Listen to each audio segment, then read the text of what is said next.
हमें तोड़ने की जो भावना अपने मन में संकट के रूप में धारण कर रखी है वो अपने भी है।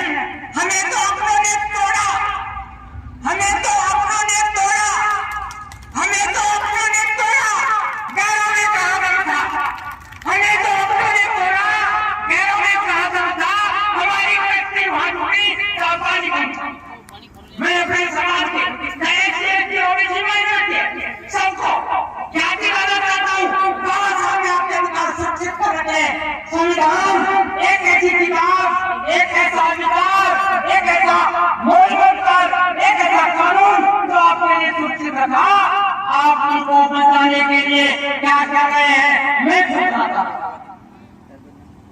आप अपनी अपनी नौकरियां प्राप्त की है जो शोषण हुए, बाबा साहब के संविधान के कायम खर्च हुए और उसके बाद में बाबा साहब को भूल गए। चलो भूल जाओ, लेकिन अपने समाज को तो उठाओ, अपने गरीब भाइयों को, अपने वंचित भाइयों को। आपको आर्थिक सेवा देने की जरूरत नहीं है, आपको वैचारिक सेवा देने की जरूरत है, आपको समझ देने की जरूरत है, आपको उनको खड़ा करने की जरूरत है। जहाँ दूर है आर्थिक संपत्ति तो ये आदर्श छात्रावास चूरू का दृश्य है।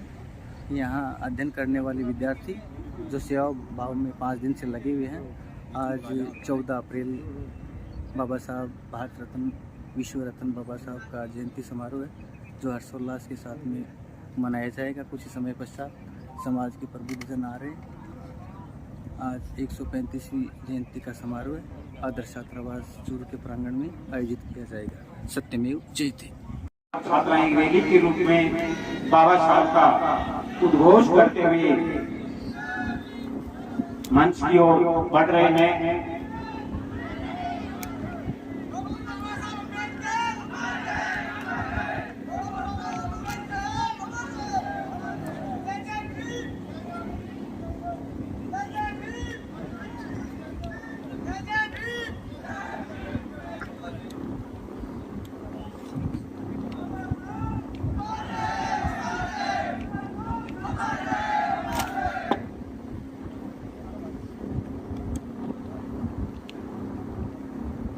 प्रांगण में आज पधारे हुए चूरू जिले के कोने कोने से प्रबुद्धजन सबका आदर्श छात्र परिवार की ओर से, आदर्श छात्रावास परिवार की ओर से आप सबका हार्दिक स्वागत, अभिनंदन और आप सबका आभार। प्रीति और सम्मानित मंच, बाबा साहब की जयंती मनाना हर वर्ष की भांति तभी सार्थक होगी जब हम बाबा साहब के आदर्श, उनके विचार, उनकी कही गई बातें, उनके दिए गए अधिकार आगे बढ़ने के लिए, उन्हें प्रेरित करने के लिए ये अपना सहमति जो व्यक्ति उनके लिए उनका आभार।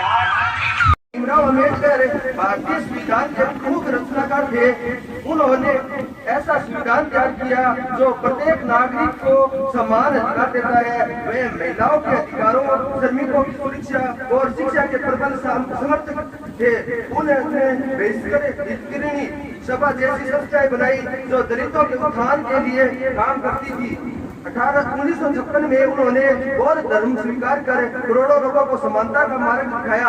भीमराव अम्बेडकर को भारत में दलित का पिता के रूप में जाना जाता है। बाबा साहब का जीवन संघर्ष, साहस और सामाजिक न्याय की मिसाल है। उनके विचार आज भी हमें समानता, स्वतंत्रता और बंधुत्व, तो हमें उनकी तरफ भी ध्यान देना चाहिए। और हमारे जो अम्बेडकर जी हैं और बाबा साहेब फुले जी हैं, उन सभी का एक ही विचार था जो सामाजिक उत्थान, जो कमजोर वर्ग के लोग थे, किसी भी जाति पाति के हो, उनको आगे लाना और उनका सब विकास में शामिल करना। तो मैं आप सभी से यही आग्रह करूंगा कि हमारे जो भारत देश के जो लोग हैं, हम भारत के हैं, इसमें कहीं जाति पाति आड़े नहीं आनी चाहिए। जो लोग पीछे रह जाते हैं किसी कारणवश, उनको साथ लेते हुए हम आगे बढ़े, ताकि हमारे देश का उत्तरोत्तर विकास हो और हमारे जो सभी जाति पाति के लोग समरसता से एक साथ आगे बढ़े। तो यही हमारे देश की खूबसूरती होगी। आप सभी को पुनः भीमराव अम्बेडकर की 135वीं जन्मदिन उनके जीवन पर जो उन्होंने संघर्ष किए, जो शिक्षा प्राप्त करी, विकट परिस्थितियों में जो उन्होंने बहुत से लोगों ने पढ़ा है, लेकिन क्या साल में एक बार हम जयंती मनाते हैं, सारे इकट्ठे हो जाते हैं, तो क्या हम बाबा साहब के सच्चे अनुयायी हो गए? उनके जीवन पर विचार करने पर, मनन करने पर क्या हमारी तीसरी हो गई? हमें विचार करना होगा कि किन परिस्थितियों में बाबा साहब ने यहाँ तक हमें पहुँचाया है। अपने आप को उस स्थिति में ले जाके थोड़ा देखिए। एक 7 साल का बच्चा जब विद्यालय में, उस समाज के बच्चे को पढ़ने की अनुमति नहीं थी, और वो बच्चा जब स्कूल में जाता है और उस विद्यालय में जहाँ जूते और चप्पल निकालते वहाँ उसको बैठाया जाता है, और बैठने के लिए दरी भी नहीं थी, बोरी अपने घर से लेके जाता है, पीने का पानी नहीं था, और उस बच्चे के साथ वो बाल मन पे कितना उसका मनो प्रभाव पड़ा होगा जब वहाँ के बच्चों ने उसको कहा था कि तू अछूत है, नीची जाति का है। शिक्षकों ने उसको दूर से पढ़ाया होगा, तो क्या सोचा होगा उस बच्चे ने। और वो जब घर जाकर के अपनी माँ भीमा बाई से उसने कहा कि माँ ये जाति क्या होती है, कहाँ लिखी होती है, तो उसने कहा बेटा अपन जाति किताबों में लिखी हुई है। कौन सी किताब में लिखी हुई है कि नीची जाति है, ऊंची जाति है, कहाँ लिखी हुई है? तो उस 7 साल के बच्चे ने ये कहा था कि जब मैं बड़ा होऊंगा तो मेरा मौका अवसर मिलेगा तो मैं जाति की जो किताबें लिखी उसको बदल दूंगा, और एक समानता की बात करने वाले एक ऐसी किताब लिखूंगा तो सबके लिए सम्मान कर सकता। हमें शुद्ध राजनीतिक और धार्मिक विचार चाहिए, तब आप आने वाले समाज को, अपने पीढ़ियों को और अपने आप को बदल पाओगे। सन 1942 में बाबा साहब के विचार से नहीं, वो सोचते थे और सोचार किया कि महिला शक्ति का सशक्तिकरण किए बिना इस समाज की आर्थिक, राजनीतिक और सामाजिक एकता संगठित नहीं हो सकती। 1942 में 25,000 महिलाओं के संगठन किया, तो एक सभा की, रमाबाई अम्बेडकर उनकी अध्यक्षता की। तब एक आंदोलन महिलाओं को ताकत दिलाने के लिए शुरू हुई। आज भी हमें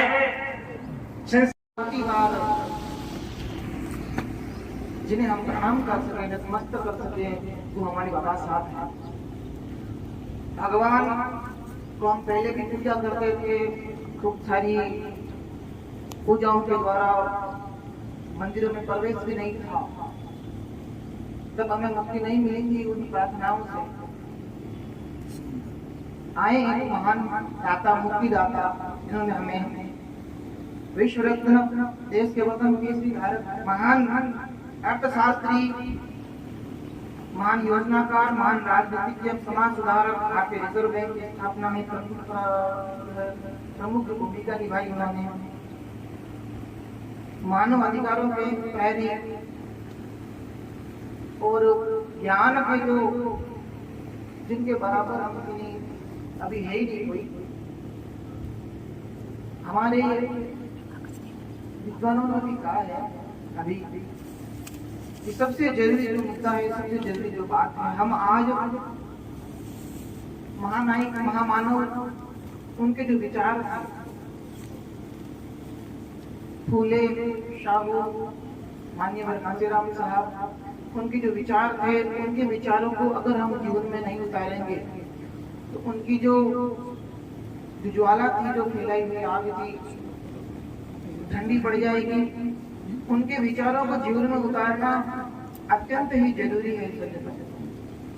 और उसी से प्यारे बच्चों, साथियों, सन 1947 में हमारा देश आजाद हुआ था। इनसे पहले मैं बताऊंगा तो काफी टाइम लगेगा, सिर्फ 2 दिन का टाइम दिया। और हम सन 1950 में देश का संविधान लागू किया था। बाबा साहब ने संविधान लिखा था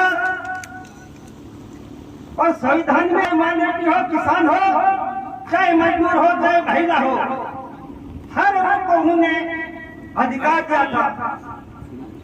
साथियों, हमें समानता का अधिकार दिया, लेकिन एससी और एसटी को पिछड़े हुए मानते हुए बाबा साहब ने आरक्षण की व्यवस्था की थी।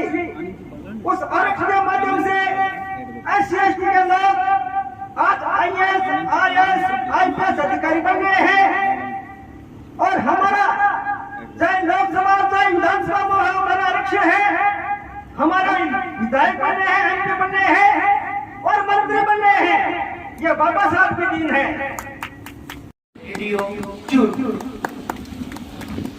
उन्हें जोरदार तालियों से अभिवादन, सभी जोरदार करतब ध्वनि से उनका अभिवादन करें।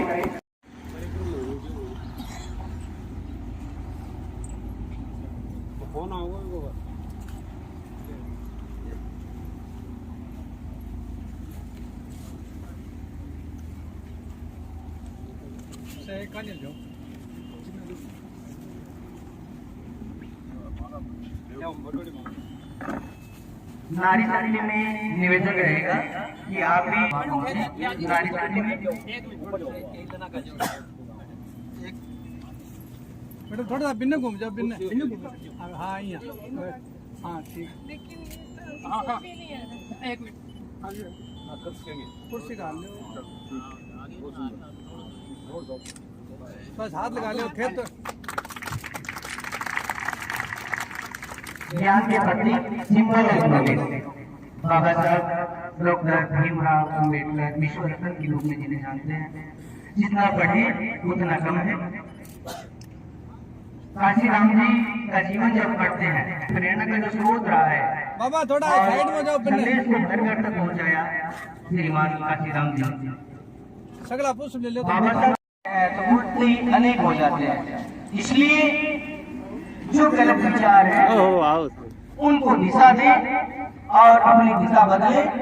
उनका भीमराव अंबेडकर जी की जयंती के उपलक्ष्य में आदर्श छात्रावास में कार्यक्रम रखा गया है। हमें उनके विचारों और आदर्शों को अपने जीवन में ग्रहण करना है। आज हमें यहीं से ये सीख लेके जानी है। बाबा साहब को हम सब नमन करते हैं, वंदन करते हैं। उन्होंने हमारे संविधान का निर्माण किया। ऐसे बाबा साहब को कोटि कोटि बार प्रणाम।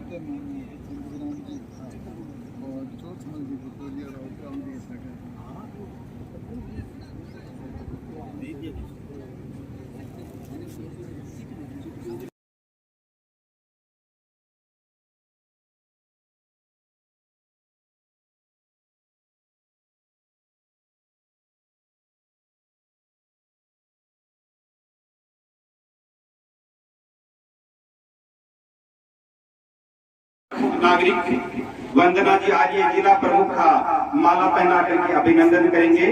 उर्मिला जी और कविता जी सैनी।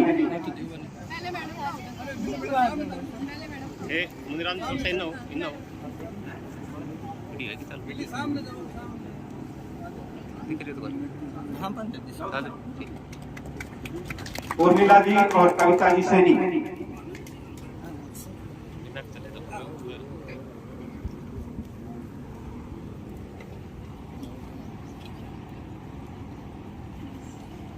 आ जाओ।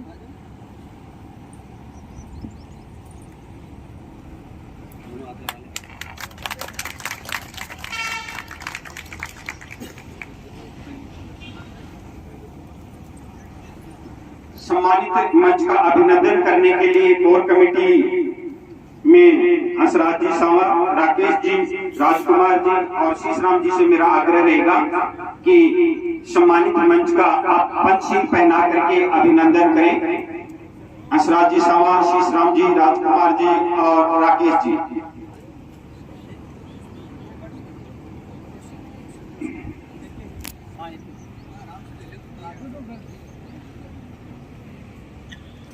आप सभी का पुनः बहुत अभिनंदन और स्वागत। आदर्श छात्रावास के प्रांगण में बाबा साहब की 135वीं जयंती पर आप लोग पहुंचे हो। जो लोग देर से पहुंचे हो उनको अवगत करवा दो कि चूरू के अंदर एक नवाचार जिला ओबीसी वेलफेयर सोसाइटी और आदर्श छात्रावास समिति के संयुक्त तत्वाधान में 11 अप्रैल को ज्योतिबा फूले जयंती भी संयुक्त रूप से मनाई गई थी और आज 14 अप्रैल बाबा साहब की जयंती भी संयुक्त रूप से मनाई जा रही है।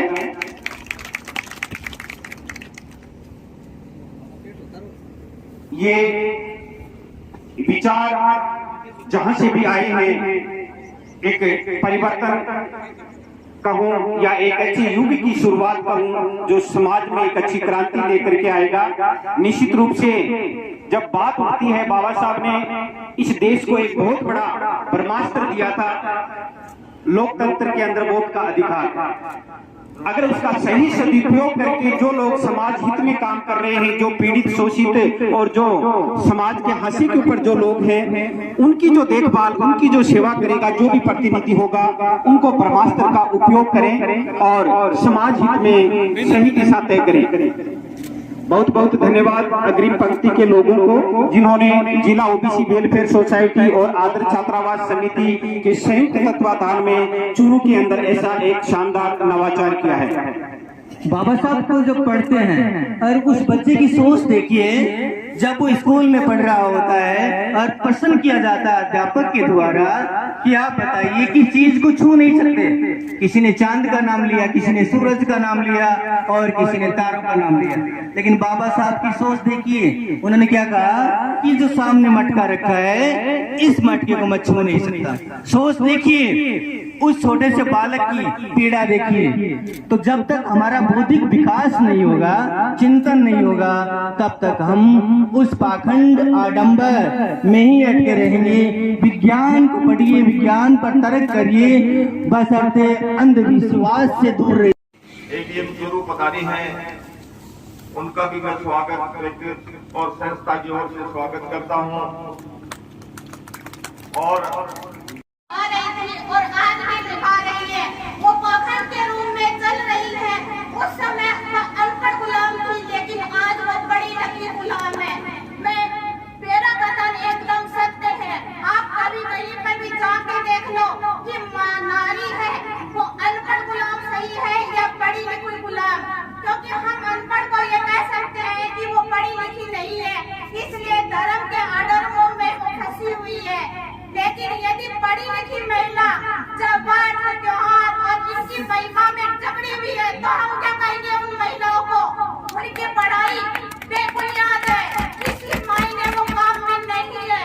यदि महिला को आगे बढ़ना है तो खुद का वजूद खुद बनाना है, न कि किसी के सहारे की जरूरत। ये मेरा महिलाओं से खास निवेदन है कि आप पुरुष समाज का दोष मत दो। कहते हैं कि पुरुष समाज प्रधान है, नहीं, वो आज भी महिला प्रधान समाज है। क्यों? कि उसने माँ, बहन, भाई सबको जन्म दिया है, तो वो पुरुष प्रधान समाज कैसा हुआ? वो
सामाजिक उत्पीड़न अपने विद्यार्थी जीवन में जो झेला, उससे वो इतने ज्यादा उद्विग्न हो चले कि उन्होंने दक्षित होकर के अध्ययन किया और अपनी पढ़ाई लिखाई के बदौलत अपने व्यक्तित्व की छाप राष्ट्रीय स्तर पर ही नहीं बल्कि विश्व स्तर पर छोड़ी। उन्होंने कोलंबिया यूनिवर्सिटी से एमए और उसके बाद पीएचडी और उसके आगे बीएससी की डिग्रियां प्राप्त की।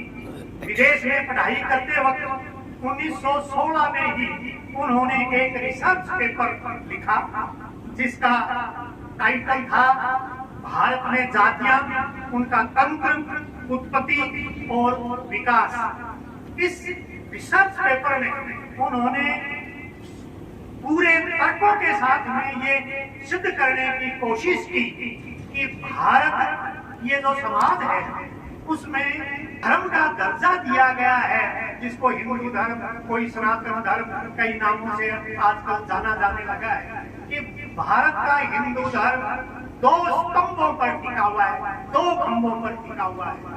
उनमें से एक खंभा है वर्ण और जाति व्यवस्था और दूसरा खंभा है पितृसत्ता। वो सिर्फ उन्हीं की देन है।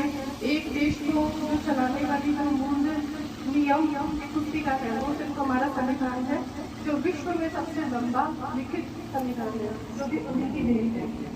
जो बाबा साहब के जो आदर्श बताए गए गौतम बुद्ध, कबीर और ज्योतिबा फुले। तो गौतम बुद्ध की बात करें तो उन्होंने उस समय 6वीं शताब्दी ईस्वी पूर्व में जो सामाजिक सुधार की जो नींव रखी थी वो अपने आप में मतलब आज भी जब उनके विचार हिस्ट्री सभी के पास होता है, विषय लेकर आर्ट्स के स्टूडेंट के पास में, तो उनके विचार आज भी एकदम प्रासंगिक है।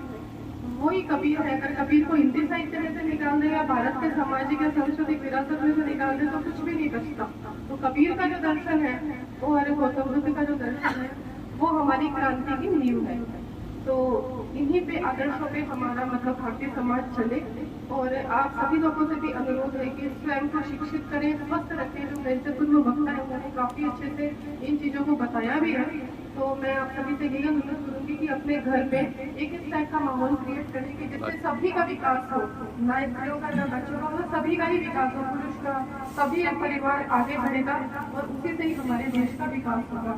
जो डॉक्टर साहब के जो आदर्श थे कि सामाजिक आर्थिक न्याय रहे वो हमारी प्रस्तावना के अंदर है। और मैं सभी से निवेदन करूंगी कि किसी भी प्रकार का जो ये सामाजिक न्याय है इसको अपने आचरण में भी उतारें। ये नहीं कि अस्पृश्यता हमारे सोच में तो रहे लेकिन हम आचरण से कुछ और रिफ्लेक्ट करें तो किसी भी प्रकार से नहीं नची। और नई पीढ़ी तो इस मामले में थोड़ी सक्रिय है भी, तो सभी से मेरा यही विरोध रहेगा कि हम डॉक्टर साहब के आचरणों को अपने विचारों में अपने करने में।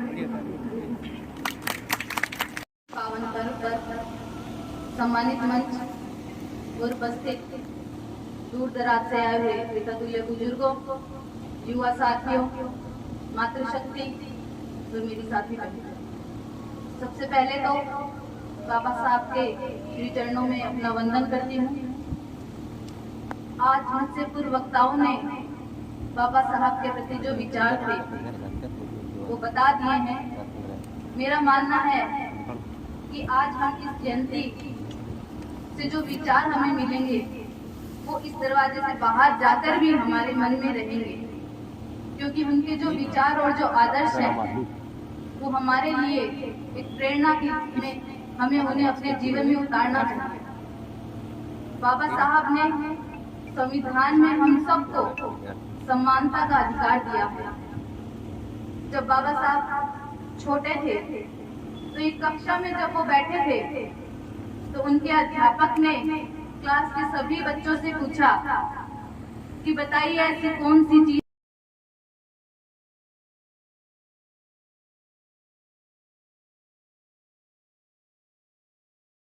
उजले दौरे जा रहे हैं।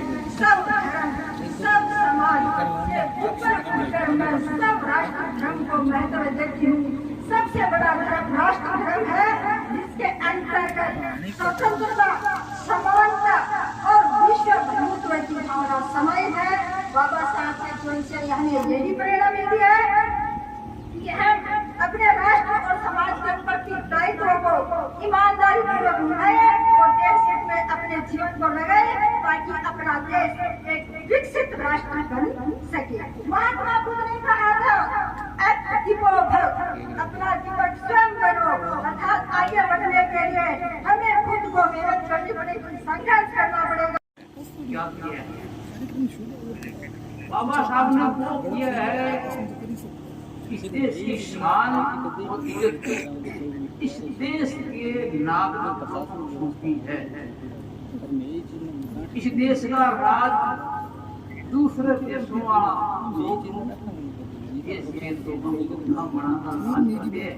वो बाबा साहब ने देश को दे दिया, फिर क्या नहीं किया, पीछे क्या रह गया। अब ये बात बौद्ध धर्म तो वो वस्तु है, बौद्ध धर्म